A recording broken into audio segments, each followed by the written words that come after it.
Hello and अस्सलाम वालेकुम। Welcome back to our brand new for weekly forecast. तो भाई उम्मीद है सब ठीक ठाक होंगे, खैरियत से होंगे एंड मज़े में होंगे।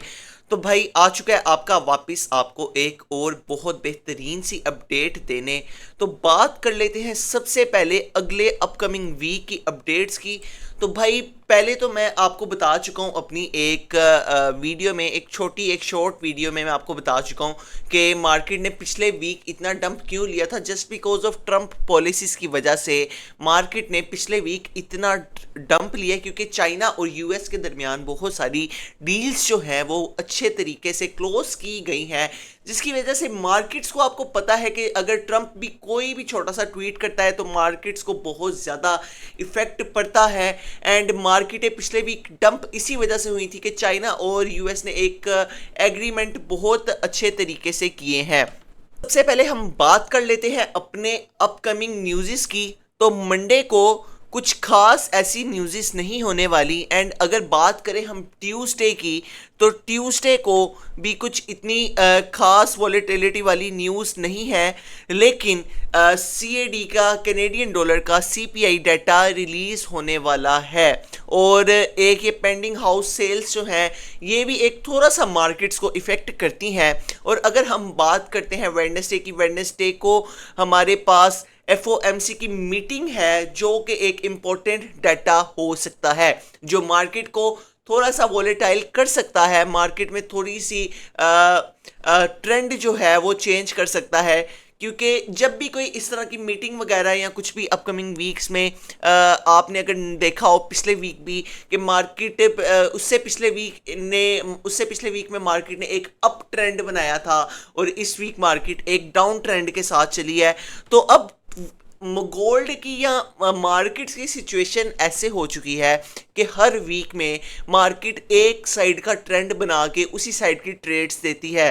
तो आप कोशिश करें कि आप इस टाइम ज़्यादा ट्रेंड फाइंड करने के ऊपर फोकस करें कि मार्केट किस ट्रेंड में चल रही है, और जिस ट्रेंड की मार्केट होगी आप ज़्यादा उसी ट्रेंड्स की ट्रेड लेंगे अगर, तो फिर आप प्रॉफिटेबल रह सकते हैं। अदरवाइज आप मार्केट में अपना पैसा ही गंवाएंगे। तो अगर बात करते हैं थर्सडे की, तो थर्सडे को कुछ बहुत ज़्यादा न्यूज़ आने वाली हैं जो कि ये भी मार्केट के लिए थोड़ा सा मतलब कि परेशानी वाली हो सकती हैं। एंड फ्राइडे को मैं आगे भी कहता हूँ कि फ्राइडे को भी न्यूज़ हैं, लेकिन आप काइंडली फ्राइडे वाले दिन इतना जो है वो ट्रेड ना किया करें, क्योंकि फ्राइडे वाले दिन जो है मार्केट थोड़ा सा अजीब रिएक्ट करती है, वीक की कैंडल की क्लोजिंग होती है, तो इसीलिए। तो वापस आ जाते हैं अपने मार्केट स्ट्रक्चर पे। एंड मार्केट स्ट्रक्चर की अगर बात करें तो लास्ट वीक मार्केट ने एक बहुत ज़्यादा एक डाउन ट्रेंड लिया, जिस तरह मैंने आपको बताया गोल्ड की मार्केट ने। एंड अपकमिंग में अगर जो मैं देख रहा हूँ तो मुझे अपकमिंग मार्केट में गोल्ड एक बाइंग साइड की ट्रेंड में नज़र आ रहा है, क्योंकि गोल्ड ने अपना यहाँ से एक जो थे बायर्स की होल्डिंग वो ख़त्म कर चुका है। मैंने जिस तरह आपको अपनी 3-4 दिन पहले एक वीडियो में बताया था कि यहाँ पे एक बहुत इम्पोर्टेंट एक लिक्विडिटी स्वीप एरिया, एक ये लिक्विडिटी स्वीप पड़ी हुई है यहाँ पे। तो यहाँ पे गोल्ड ने अपने बायर्स को बाहर कर दिया है। एंड बायर्स को बाहर करने के बाद यहाँ से मार्केट अब मज़ीद तकरीबन यहाँ से आप समझ लें कि मार्केट अब मेरे ख्याल से अपवर्ड्स की मूव ले सकती है। अगर मार्केट यहाँ से अपवर्ड की मूव नहीं लेती तो मार्केट में भी शायद मेरे जो लिहाज से है ना, मुझे तो समझ लें कि ट्रेडिंग में देखें कुछ भी 100% श्योर नहीं होता, लेकिन यहाँ पे 60% of the market upwards move करेगी। लेकिन अगर मैं बात करूँ अपने लिहाज से, तो अगर मार्केट डाउन ट्रेंड की तरफ जाती है या कोई डील यूएस की और मजीद क्लोज होती है, डील की वजह से अगर मार्केट्स को इफेक्ट पड़ता है, तो मार्केटें फिर सीधा रिएक्ट करेंगी 4300 वाले एरिया को। 4300 वाला एरिया जो है वो बहुत ही ज़्यादा इम्पोर्टेंट एरिया हो सकता है, मार्केटें इधर तक जो है वो आ सकती हैं। तो या तो हमारे पास एक ये वाला लेवल हो सकता है मार्केट में बाइंग करने के लिए, एक ये इंपॉर्टेंट लेवल हो सकता है 4300 वाले एरिया से आप बाइंग कर सकते हैं, या फिर मार्केट में हमारा एक सेलिंग का एरिया जो है वो एक ये वाला हो सकता है जो कि हम यहाँ से सेल कर सकते हैं 4800 वाला एरिया से लेके 4300 वाले एरिया के दरमियान।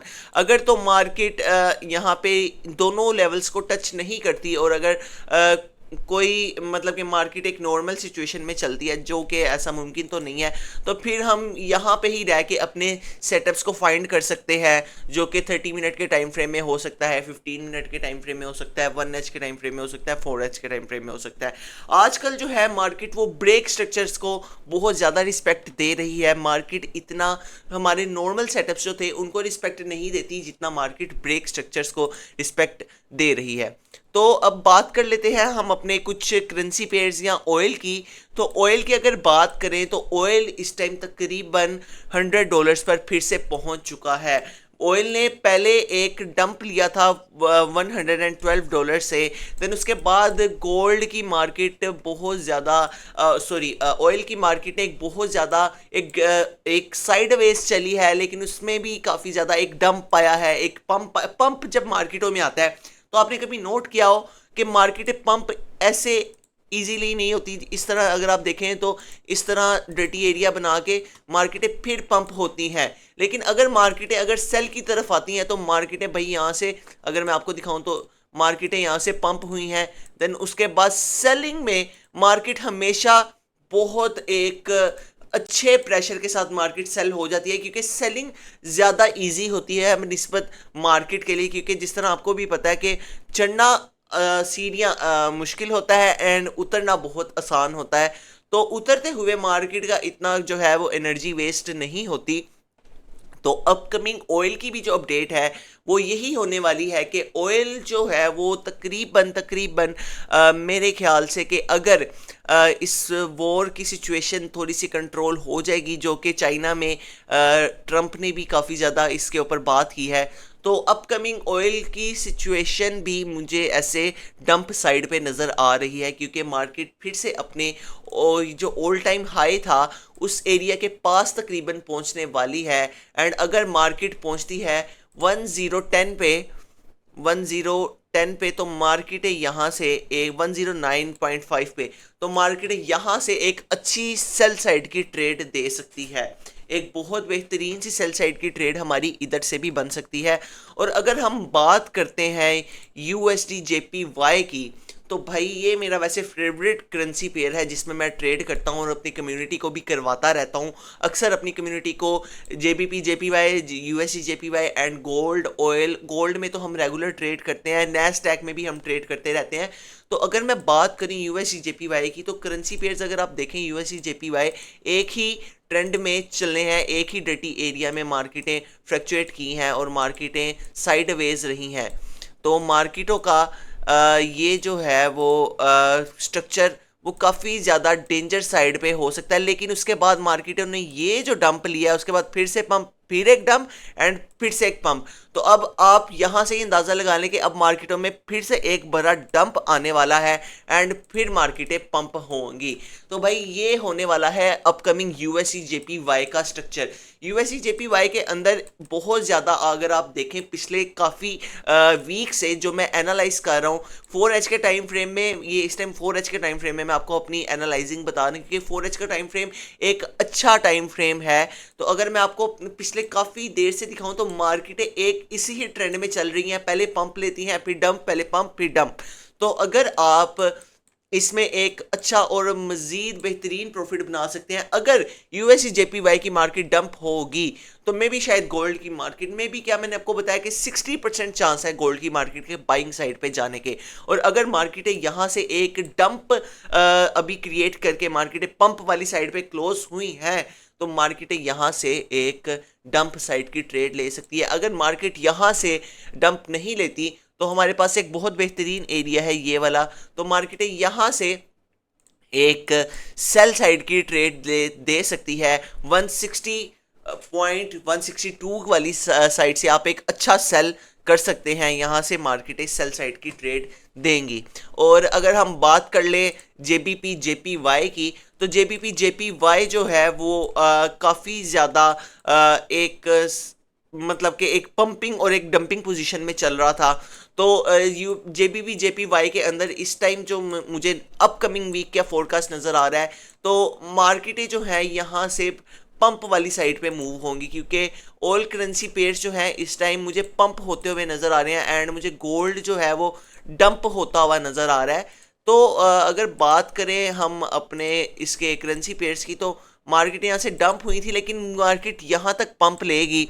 4213 तक मार्केटें पंप ले सकती हैं, लेकिन उसके बाद मार्केटें यहाँ से एक हैवी डंप दे सकती हैं। मार्केटों ने यहाँ पे जो बायर्स होल्ड किए हुए हैं, मार्केट इसको ख़त्म करने लाजमी आएगी 208 वाली एरिया से। तो आपके लिए एक बेस्ट सेलिंग एरिया 213 वाला होने वाला है, 213.420 का होने वाला है। और अगर हम बात कर लेते हैं नैस्डैक की, तो भाई नैस्डैक इस टाइम सिर्फ एक ही ट्रेंड की साइड पे चल रहा है, जो कि है बाइंग ट्रेंड।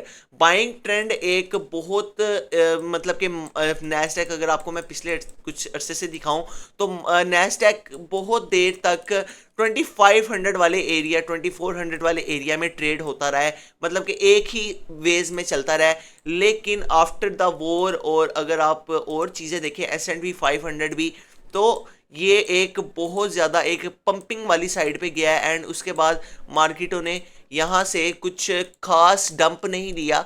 लेकिन अगर कोई डील बन जाती है तो फिर मे बी शायद नैस्डैक के अंदर एक डंप आ सकता है। यहाँ से मार्केटें यहाँ तक डंप ले सकती हैं, क्योंकि भाई हर करेंसी पेयर ने इस टाइम तकरीबन बायर्स होल्डर्स जो है वो ऐड किए हुए हैं एंड मार्केट को भी पता होता है कि उन्होंने अपने बायर्स और उनकी लिक्विडिटी स्वीप किधर करके पड़ी है, उन्होंने अपने बायर्स किधर से आउट करने होते हैं। तो शायद इसके अंदर भी डंप आ सकता है, लेकिन नैस्डैक 99% डिपेंड करता है ट्रंप की पॉलिसीज पे, यूएस की पॉलिसीज पे और अपकमिंग न्यूज़ पे, वॉर की सिचुएशन पे। ये जो S&P 500 एंड नैस्डैक है, ये ज़्यादा इन्हीं चीज़ों पे डिपेंड करता है। और अगर हम बात कर लेते हैं बिटकॉइन की, तो भाई बिटकॉइन ने एक हैवी पंप लेने के बाद एक हैवी डंप लिया है। जिस तरह अगर आप देख सकते हैं कि बिटकॉइन बहुत ही एक डंप सिचुएशन में नीचे आया है, लेकिन अब बिटकॉइन दोबारा अपनी रिकवरी करने जा रहा है एंड बिटकॉइन ने इस टाइम यहाँ पे क्लोजिंग दी है एंड बिटकॉइन ने यहाँ से तो अपने बायर्स आउट कर लिए थे, लेकिन शायद अपकमिंग वीक में बिटकॉइन 89 वाले एरिया में जा सकता है। 89,000 वाला एरिया जो है ये बिटकॉइन के लिए एक बहुत इंपॉर्टेंट एरिया है। यहाँ पे भी एक लिक्विडिटी आपको अगर दिखाऊं तो पड़ा हुआ है। तो ये एक रियल मतलब कि एनालाइजिंग है, ये कोई ऐसे नहीं मैं बातें कर रहा। मैंने मार्केट में तकरीबन 5 साल गुजारे हैं, फिर जाके मुझे आइडिया हुआ है कि अपकमिंग वीक में मार्केट किस तरह की मूव दे सकती हैं।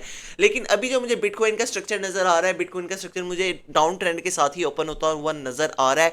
उसके बाद मार्केटें एक अप ट्रेंड की तरफ मूव लेंगी एंड बिटकॉइन 89 वाले एरिया में जाएगा एंड यहाँ से फिर हम एक अच्छा सेल देख सकते हैं अपकमिंग मार्केट में।